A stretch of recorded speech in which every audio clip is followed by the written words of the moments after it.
Kent Rorick, we'll start with you and your first 2-minute introductory opening statement. Okay. Hello, everybody. Thanks for attending tonight. And thank you to all the volunteers who are here asking us questions. And I just want to introduce myself and my background. Hopefully I get bonus points for going first. We already have an advantage, Ward 3, because it's the battle of the beards, Keith and I. So anyway, I grew up in Minnesota, and I've been working in Enid, Oklahoma since 2013. My wife and I bought a house in Brookside in 2014, which we still live there, and we plan to live there until probably the retirement home. I think I bring to the council, if elected, a sense of humor plus a business background. I think especially lately, the last year or so, we could use a little levity on the board, and we also need to move forward. That's been my campaign slogan since the beginning. I filed on the last day because I felt like we needed another choice for Ward 3. And my background is my grandfathers were coal miners, my dad and brother are truck drivers, and I'm a salesperson. So I've been working at the same job since 13 here in Enid. I've worked my way up to a sales manager. For Ward 3, I just think, it's the same thing we talk about all the time in Ward 3, but, street lights, streets, infrastructure, economic development for the whole town of Enid. And I just believe Ward 3 has, and the whole east side for that matter, has a lot of potential.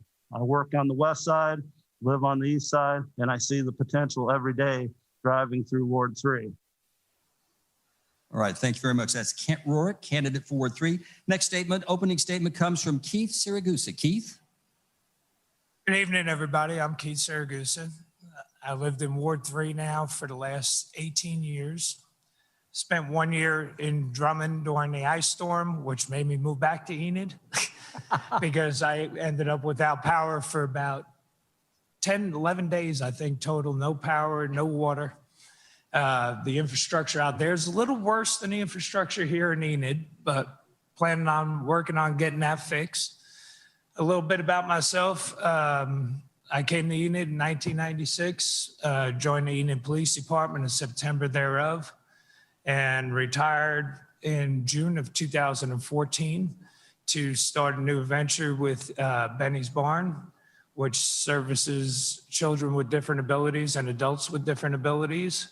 We do occupy a city building out on the east side of town on Roop, which we just got a long-term lease for.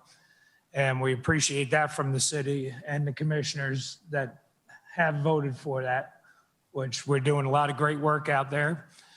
A little bit about my civil service background. At the age of 16, I was a volunteer fireman. And then I went into the military at 17. When I came back from the military, I joined the ambulance corps, volunteer ambulance corps, which I served until I got hired on by New York City EMS. I was working through my EMT paramedic license when I got called to the Port Authority Police Department. I served on the Port Authority Police Department before coming here to Enid and serving 18 years with the Enid Police Department. So I have about 36 years of community service, and I plan on bringing that to Ward 3. I've put many miles on police cars on the east side of town, and I can guarantee that we can go back and take a look at the maintenance records of my police car, and I guarantee you I had the most wheel alignments. So I do know the streets are pretty bad in the Ward 3 area. Thank you. Keith, thank you. And Whitney, we may need your assistance here. Lloyd, it's time for your opening statement. So Lloyd Kaufman, Ward 4 candidate, your 2-minute opening statement. Okay, my name is Lloyd Kaufman. I've been a resident of Enid for 50 years this year.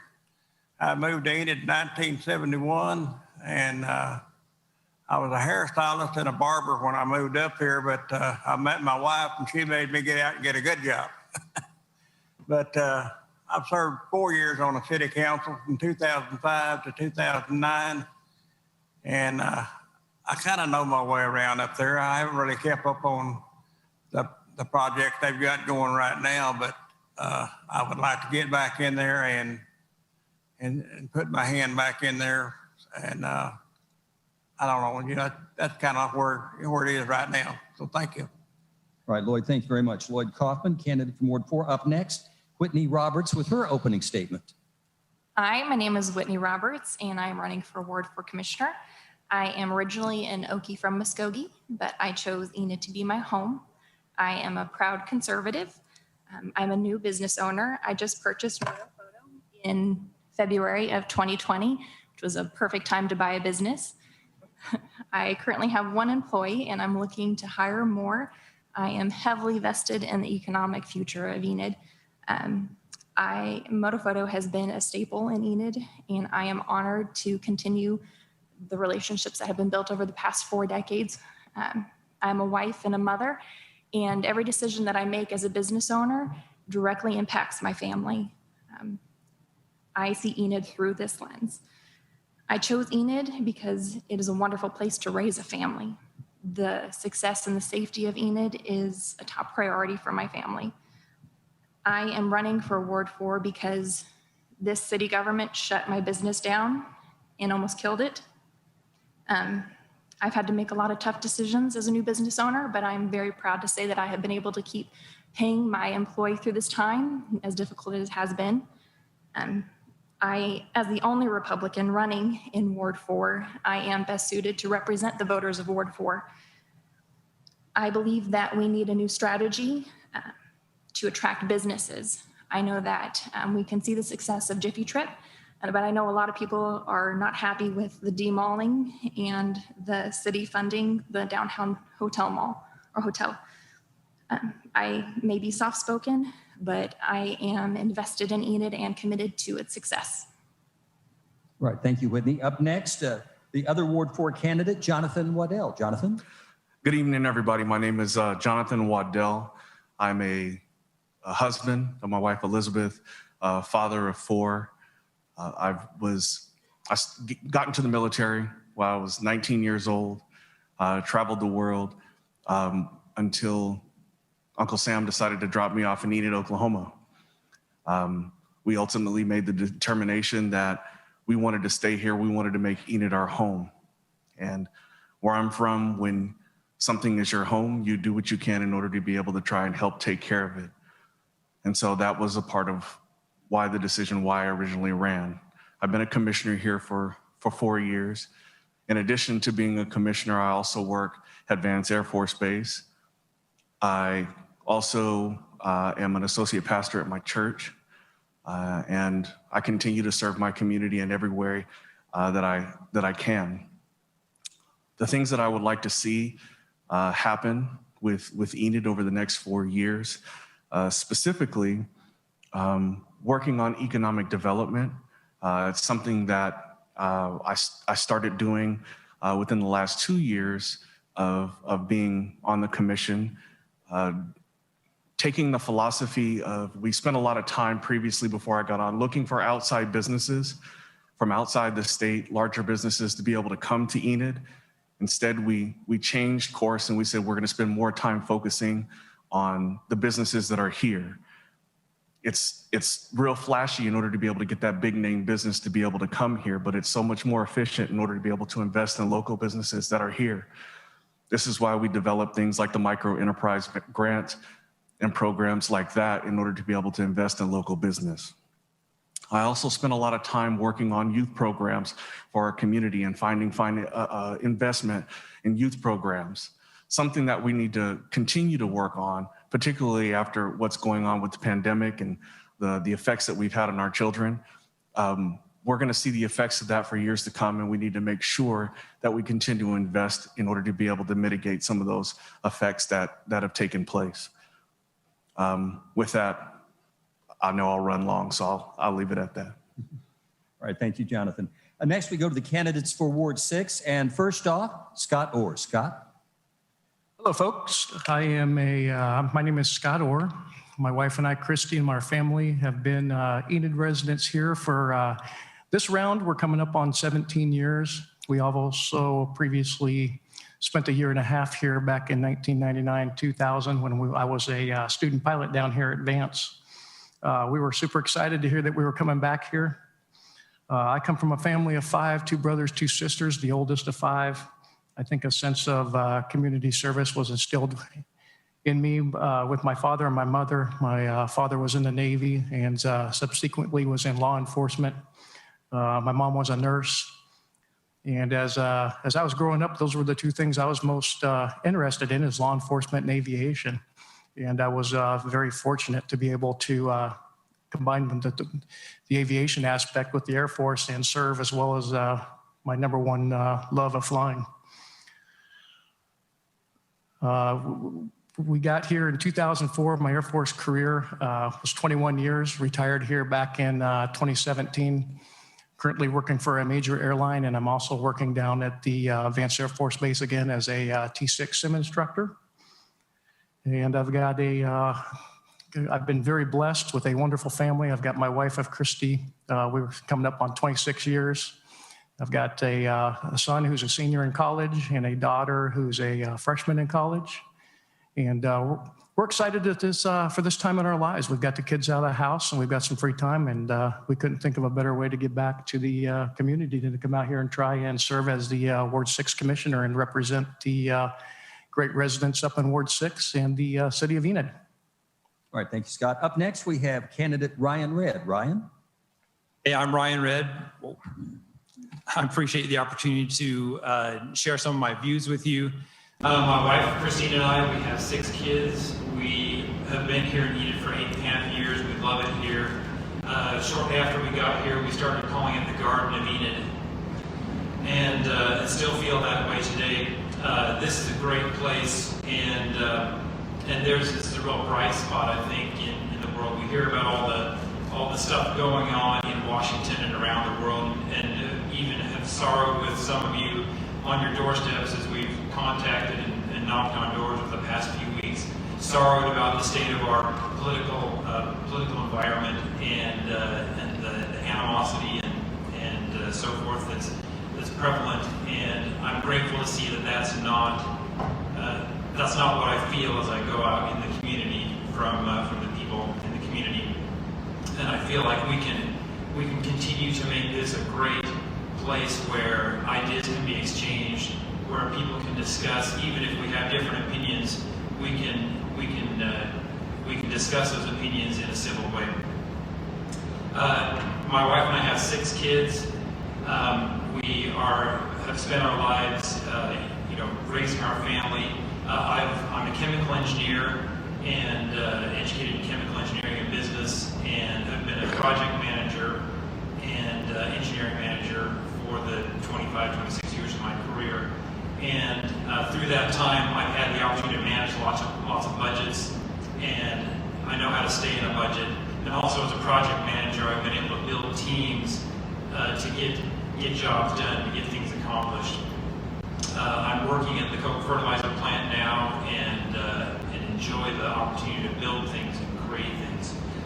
I'm a diet conservative Christian. I feel like the Constitution was inspired by God, and we need to maintain that. Even here in our little community, we need to be careful to maintain and care for and watch out for the Constitution.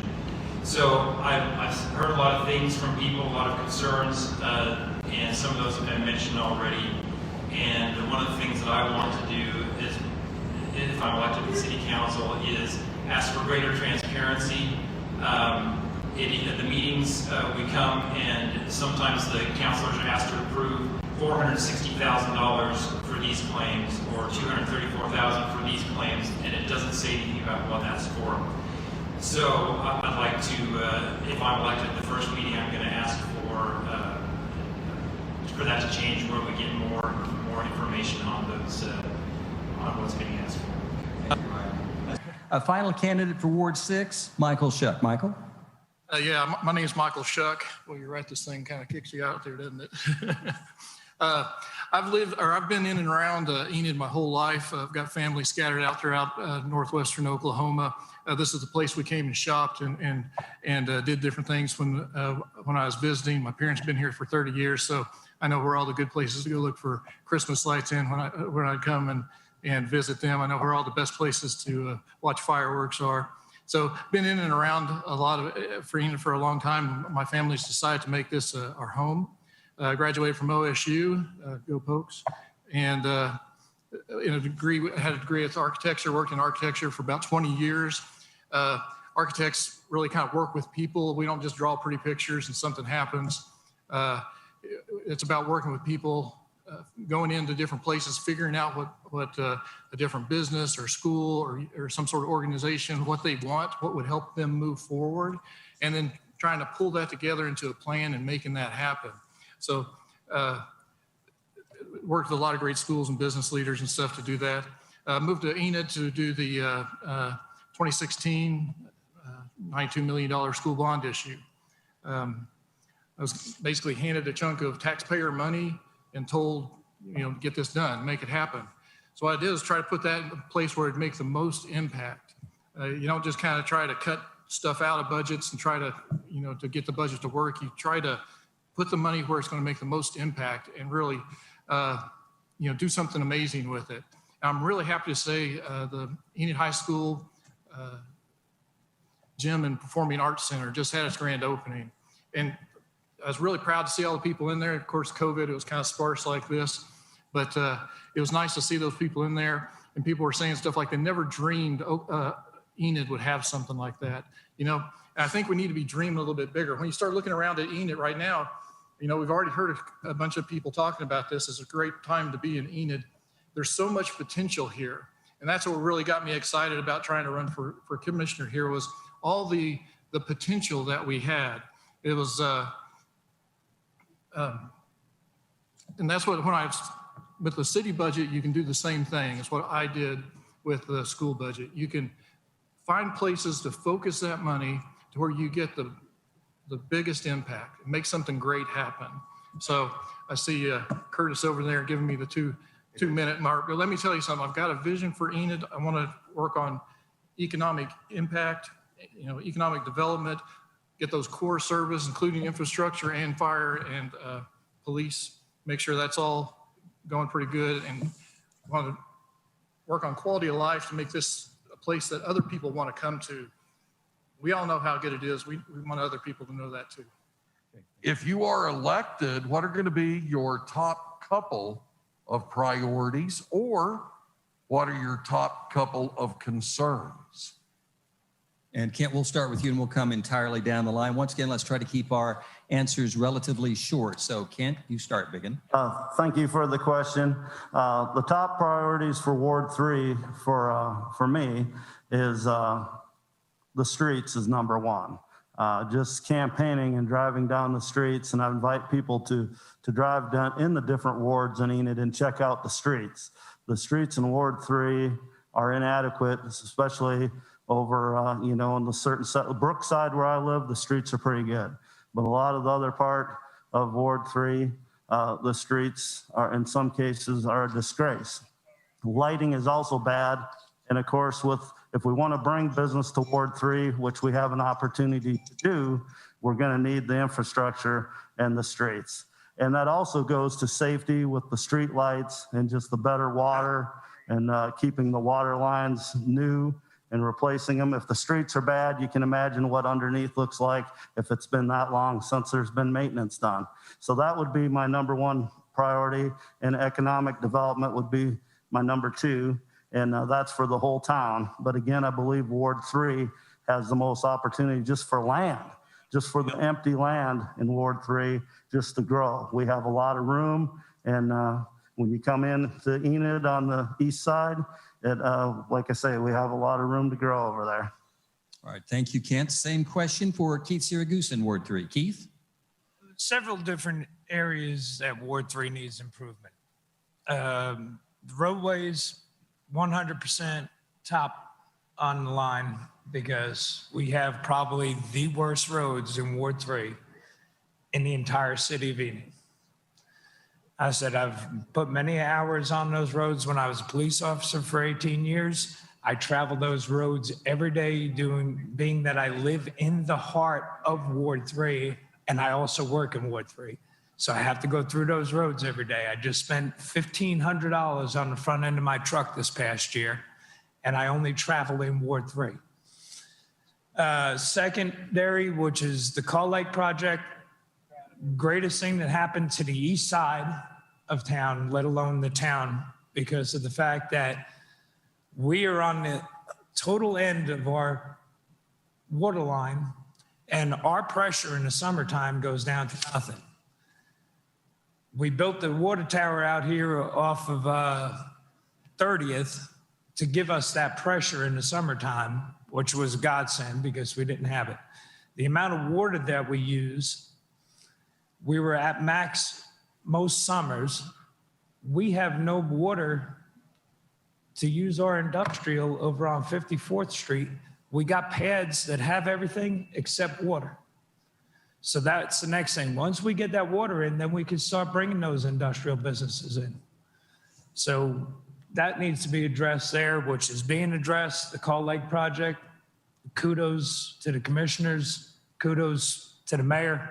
You guys did an awesome job. Our city manager getting us locked in at a 1.8% interest rate saved us a lot of money. Maybe we could use some of that money that we saved for our roadways. Okay, thank you, Keith. Thank you. The question, I guess, is what are my top concerns? Well, the water line that we're getting from Call Lake right now is really the top issue in Enid right now. We're going to have an $18 million bill to pay for the next 50 years on that water line. And I don't think the city, unless they raise a bunch of taxes and water lines or water bills and sewer bills, are going to have enough money to service that loan. It's a really bad issue right now. We need the water, but can we really afford it? Then the streets in Ward 4 right now are really in bad shape. I drive that ward every day in my line of work, and excuse me, the streets over there are just really bad. I see them paving streets all over Enid, but 10 years ago when I was a city commissioner, I brought this to our city manager at that time, how bad the streets were getting in Ward 4, and he said, well, we'll do something about it. And I drive all over Enid every day, and I see them paving projects all over Enid, but I don't see hardly any in Ward 4. And now they're building sidewalks in Ward 4, but the sidewalks don't really go anywhere. That's funny, you know, you can build a sidewalk for 5 blocks, and then all of a sudden it quits. But we need the sidewalks. I have to agree, we need the sidewalks. Then our sewer lines. When I was commissioner last time, we had $30 million worth of sewer lines that needed to be repaired 10 years ago. And I don't know why, since I haven't kept up with what's going on down there now. I don't know how they are now, but that's a big issue. We need somewhere to go with these sewer lines. We need the money to fix them. And I guess COVID is a big issue too. People not wearing masks, people wearing masks, people going where they need to go. It shut down. I get so mad sometimes that I'm not very computer literate because everything's online now. And the TV station we used to have here, I want it brought back. The TV station we got now is just basically for the city to blow their horn. It's not for the citizens to beat in. Okay, Whitney, if you'll tap Lloyd on the shoulder, we've hit you 2 minutes. Right, thank you very much. Thank you very much. Up next, same question for Whitney Roberts, candidate from Ward 4. I think we can all agree that the roads is a major issue in all of Enid, but mostly in Ward 4 and Ward 3. I know the city has done a wonderful job at trying to attack this problem, but I think that it's still a huge issue. I believe that on the east side of town especially, the response time is unexcusable. I believe that our water issues are another major issue. Water pressure a lot on the east side. It could potentially cause loss of life, and that is unacceptable. And I believe that is the responsibility of the city. Another issue is there is negligent maintenance practices that I know that have led to property damage, and I believe that is also the responsibility of the city.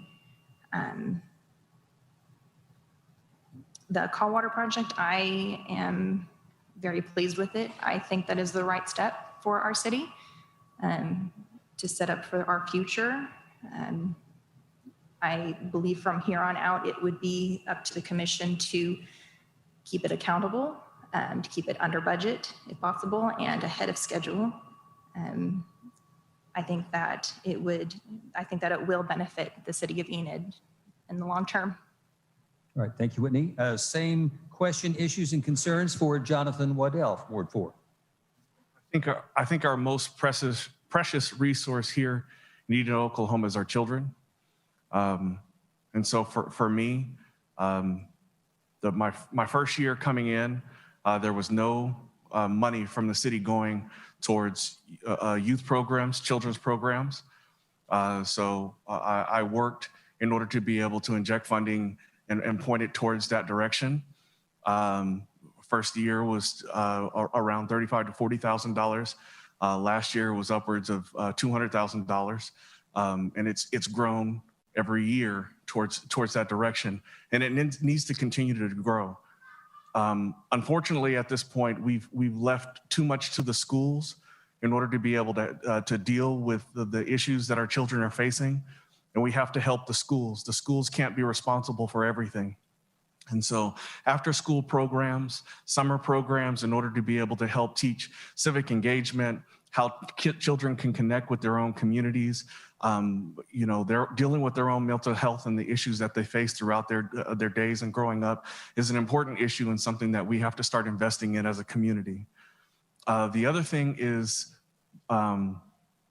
infrastructure. I definitely agree with infrastructure. Infrastructure is definitely an issue. Ward 4 has seen significant improvements. We've invested in trying to repave Grand. We've done multiple projects over there, but I don't think anybody can argue the fact that we have to continue working to improve that. And I think the pathway for that to be able to build on that is economic development. Our focus in order to be able to invest in businesses here and build businesses here, grow businesses, it has to be a top tier priority for us. And how we do that is, again, in our industrial area east of town, preparing that area for businesses who want to come in and invest in aviation and things like that, preparing that area to do that, that's a way we can do that. Also strategically investing in businesses that have been here and continue to invest here and have roots here. That's the way that we can grow Enid, not just for the short term, but for long-term growth. Okay, thank you, Jonathan. We move to the Ward 6 candidates, same question, issues, and concerns. And Scott Orr, we'll start with you. All right, my top three priorities are number one, financial responsibility on the part of the city. I want to make sure that we are reviewing everything we spend money on and that to make sure it goes to needs before wants. Obviously, infrastructures here in Enid needs a little bit of work. We've got roads, a lot of roads that need to be repaired. We talked about the water and sewer issues already. To ensure clean drinking water, make sure the sewers are working, address the water pressure problem in certain areas of the city, not only for quality of life, but also as well for safety, as that was brought up before. We've got a great resource here at Enid down there south called Vance Air Force Base, and I would like to continue to work to make Enid an attractive place, and that's a priority for me as well. You know, we get these families into Enid, and we can showcase them a great city and keep our fingers crossed we can continue to responsibly grow our population, not only with residents as tax revenue, but also attract new businesses to serve those folks. I think quality of life, when we come down to that, I'd like to see more money spent on recreation. I think the soccer fields on the southwest side of town are going to be a great asset for the city.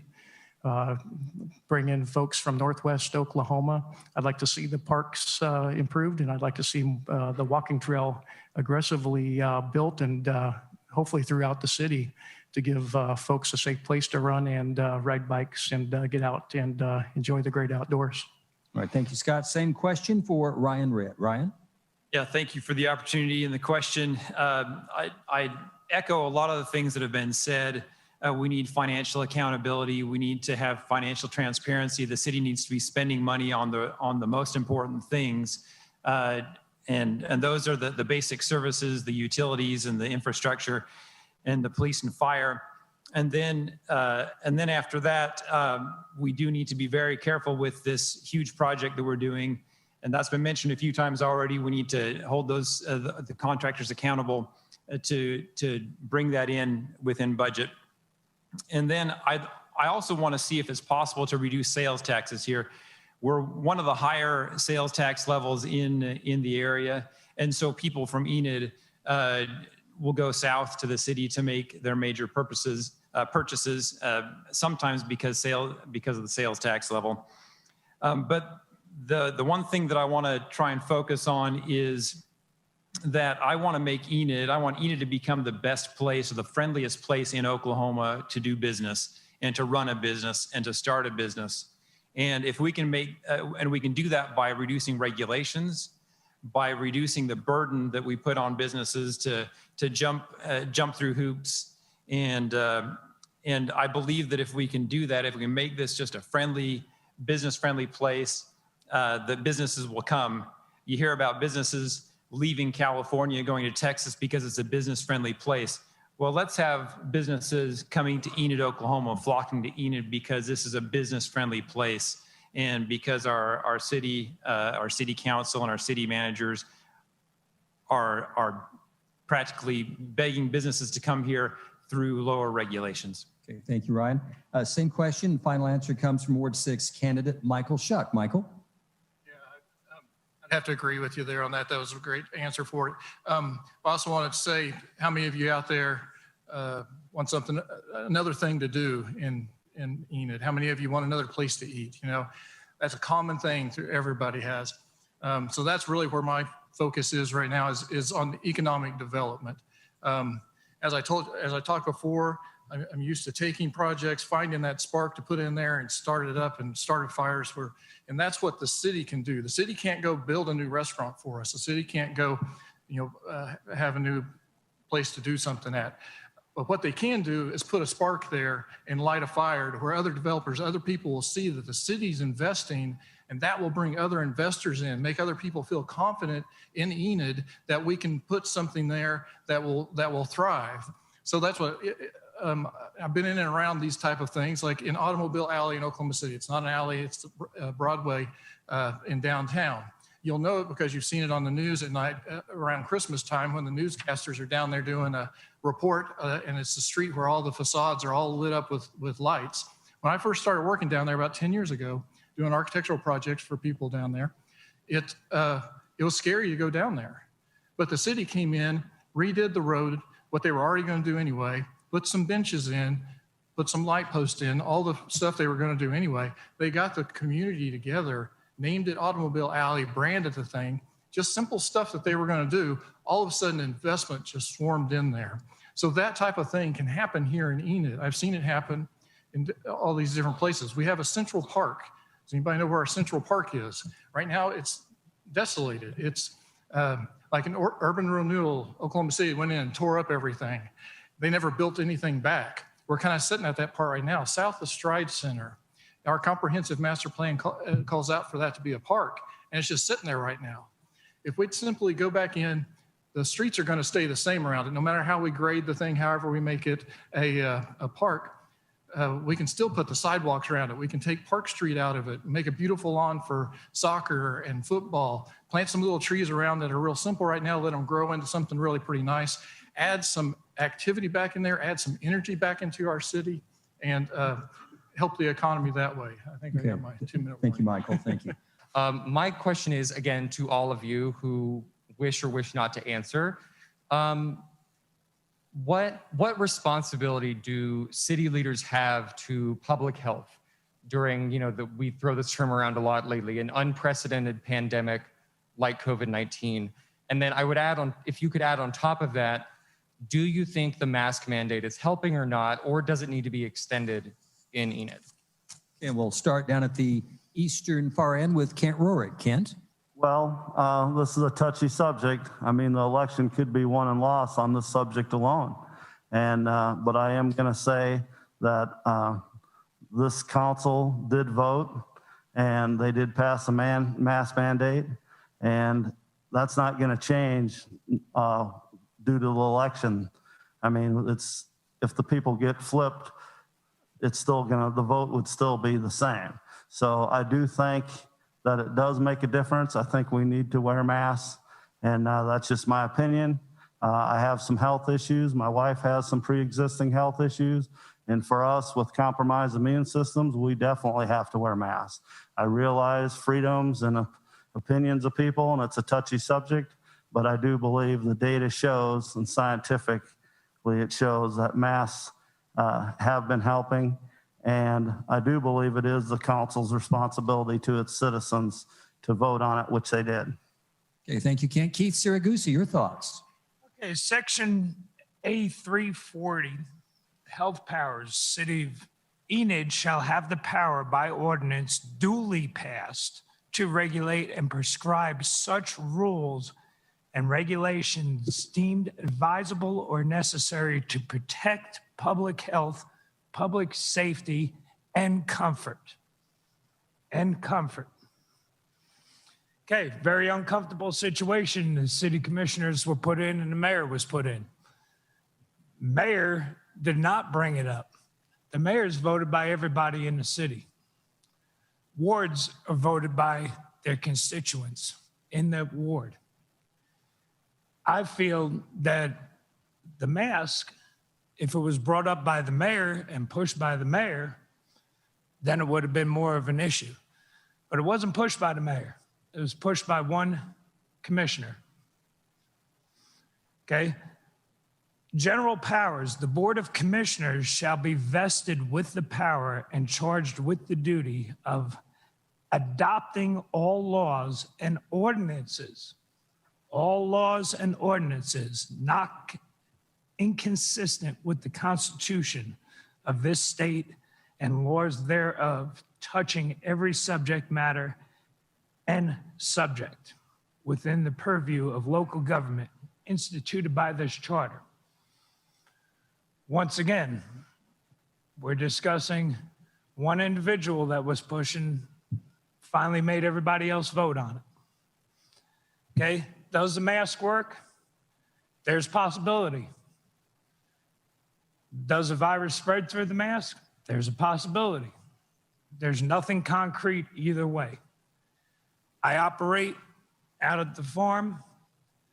We have people with disabilities. They do not wear masks. I do not have one case of COVID back to the farm. The reason being is we sanitize everything. We social distance, hand washing before and after lessons with my clients. And still there's not one case. Think when we walk back to the beginning of COVID, what was social distancing, washing, sanitizing? 3 things. This gives people false hope because they get into social distancing issues because of wearing this. Okay. All right, Lloyd Carr, your thoughts? You ready for this question? Well, that is a big question, whether the city ought to take a role in forcing people to wear the mask. Personally, I don't think it helps a bit.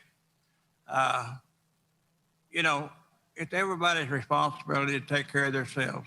And they can't expect the city or the government or anyone else to do what they need to do on their own. I don't wear a mask at home. I very rarely wear it out in public, but I will abide by whatever people want to do to protect themselves from me or anybody else that don't want to wear a mask. But I don't think the city government ought to dictate any kind of terms like that to anybody. It's their own personal responsibility. and being adults. Now the kids don't have any choice, but the parents ought to have enough sense to protect their children. They are our future. Personally, I just don't care. I take care of myself the best I can, and I don't think I'll be around here in 5 years, but I think this bug will be around for the next 10 or 15 years because it's going to come back every year. So you need to take your own personal responsibility and do what it takes to protect yourself. Thank you. All right, thanks, Lloyd. Whitney Roberts. I believe that everyone should be able to make their own decisions regarding their health care.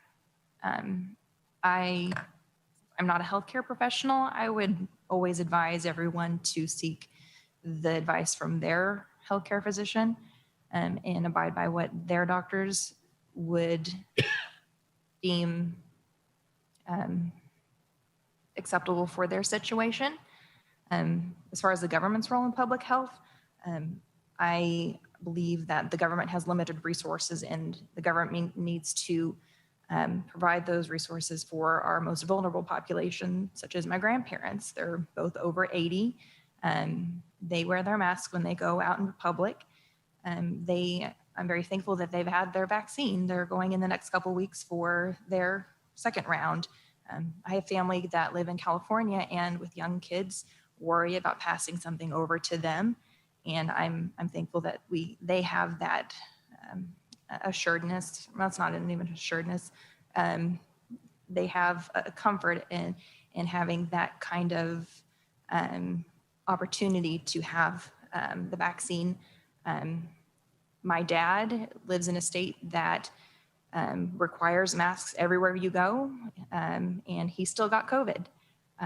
Just from my personal experience, yes, it may help, but I have not seen hard evidence that it is a definite, yes, this will help.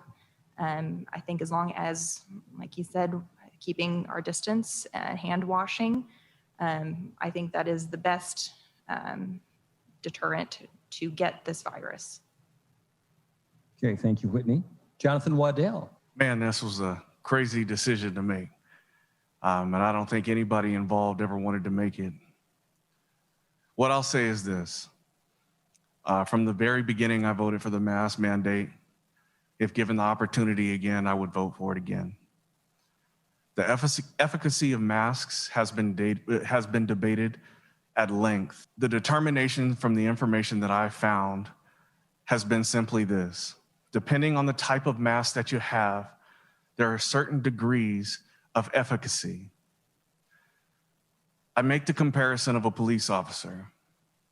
When you put on a bulletproof vest and you get shot, it's not guaranteed that it'll stop the bullet, but I'd much rather have it on than not have it on in the event of being shot.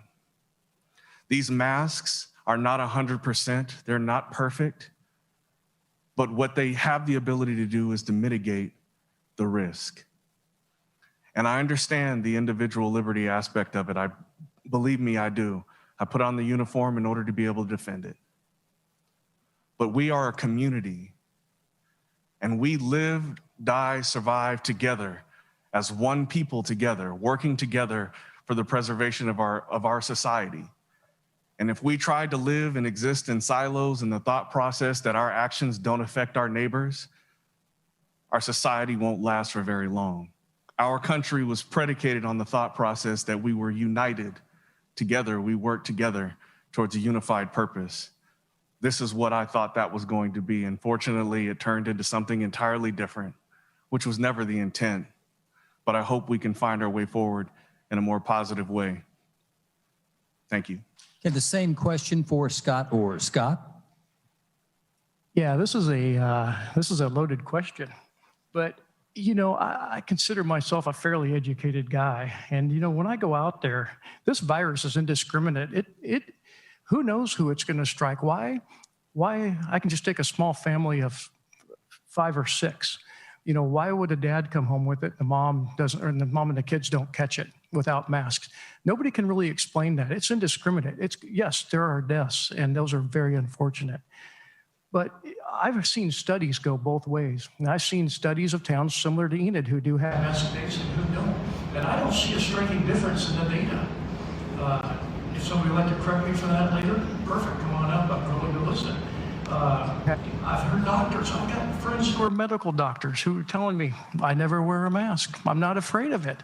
And I've got doctors who are scared to death of it. So who out there is really to know what the truth is? But the bottom line is, I feel blessed to live in a conservative state, in one of the most conservative states in the union and one of the most conservative cities in this state. And I think it's up to the individual to decide. And I'm all for civil liberties. I encourage our businesses to make the decisions that are good for them. If they require masks, that's great. I would wear one in. If they don't, that's awesome. I'm still going to go in. But I don't think it's upon the city government, or any government for that matter, to tell people what to do, especially healthy people. In the court of law, you're innocent until proven guilty. I'm healthy until proven otherwise. And I don't like to wear a mask. It bothers me. I've got a hearing disability. And I'm telling you what, I'm having a hard time understanding just some of the folks here talking tonight. I don't think that's the way it should work. I think that the city, instead of making mandates, should highly encourage and educate the folks. I don't like the videos that we're putting out, spending city money on encouraging masks and giving a guilt trip to citizens who don't wear one. It's not right, and it shouldn't happen. Okay, thank you, Scott. Same question for Ryan Redd. Ryan? Yeah, so in my church, there's actually been 4 people in the last 2 months that have passed away from COVID. So COVID's real. It really does affect people's health. However, I don't believe that there's the jury's still out on whether a mask really works. And I think that the decision should be up to the individual. And that we should have the ability to decide whether we're going to wear it or not, whether we're going to wear it in our homes or not, whether we're going to wear it on our cars or not. Now, if a business puts on their front window or the front door and says a mask is required, I put on a mask and I go in. And so in that sense, it hasn't really changed my behavior any, and I don't think it's changed the behavior of a lot of people in town. If there was a sign on the door before the mask mandate, most people put a mask on, and so the same people are doing the same things now. I do believe that there's some additional potential downsides to wearing a mask as well. And a friend of mine worked in a medical office and wasn't able to wash her mask for a couple of days, and she got sick, and she was out for weeks, not with COVID, but with something else that she had caught from having the mask over her face. So that's not the point. The city is tasked with doing this, with making these kind of decisions. I would not vote for a mandate. I would not vote to extend it because I think that is up to the individual liberties of every person of this town. Okay. Thank you, Ryan. Final comments from Michael Shuck. Michael? Yeah, I'm kind of like most people. I put it on when I see the sign. I kind of go without when I don't. It's and is it right or is it wrong? Does it work? Does it not? There's a lot of confusion about this. I really think this is a time for real thoughtful leadership. The commissioners, the mayor, all had to put a lot of thought into this, and I really respect them for that. We all know somebody who's had it. We all know somebody who's had it bad. Most of us know somebody that's died. To me, this has just polarized us more than anything. It brought that national polarization right here to Enid. I want to make something big happen here. I want Enid to be the best. I don't want to be fighting. You guys don't want to fight. You want something good to happen here. I didn't see the mandate as a mandate. Our police officer, our chief of police said that it was unenforceable. So what they passed, I thought, I've talked to several of the commissioners and they've told me this. They said it was, just time to do something, anything. And I think since it's not really a mask mandate to me, it is a highly recommended thing. I think I would support it. Now, that being said, that probably doesn't, hopefully that doesn't have anything to do with us. Once we get in however many months here, would get seated on the commission, I really pray that this is all gone. Okay, Michael, thank you.